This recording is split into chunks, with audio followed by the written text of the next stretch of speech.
Good evening, everyone. It is Wednesday, September 11th. Before you know it, Jesus will be here. So anyway, tonight we were doing a Jesus short, and I hope you enjoy it. It is watching church versus being the church. There's a huge difference. It may not sound like it, but it's a huge difference. He presented to them another parable, saying, "The kingdom of heaven is like a man who sowed good seed in his field. But while the men were sleeping, his enemy came and sowed weeds among the wheat and went away.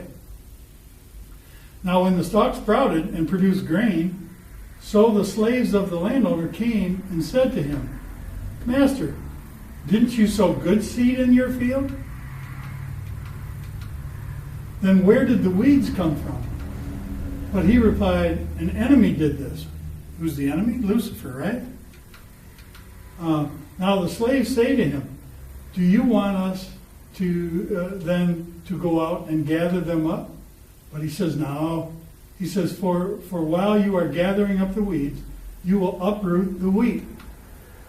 Let both grow together until the harvest.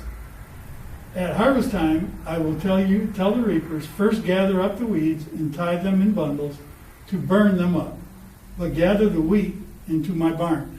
Now, I say this because what he's describing here is that we're talking about a church in the same pew as wheat and tares.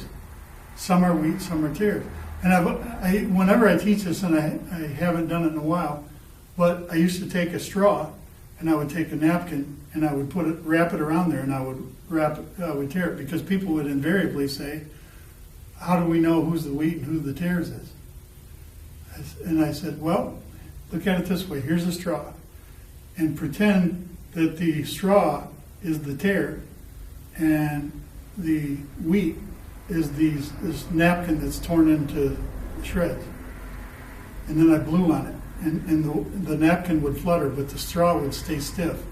And I said, when the Holy Spirit moves through your church, look around. The tares are stiff as a board, but the wheat, they're dancing in the aisles. They're singing praises. They're speaking in tongues. They're doing whatever you consider wild activity in your, because the Holy Spirit is never passive. He's never quiet. I won't say he's never quiet. Sometimes I get into some deep reflection with the Holy Spirit. But bottom line is, it's not hard to tell the wheat from the tares. How do you think Jesus is going to separate them at the time of the end? He's going to know who was full of life and who wasn't. So the wheat and the tares are the same church, same pews, and the roots are intertwined. But if you try and cause the tares to have to leave the church, you may disrupt the sound people too, who don't want to deal with it. All the controversy and the anger and the frustration. So they move on.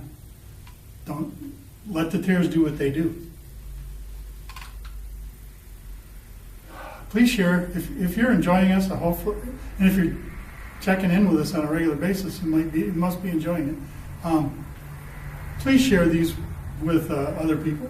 StreetlightGR.com, Facebook, YouTube at Streetlight Bible Study 4006.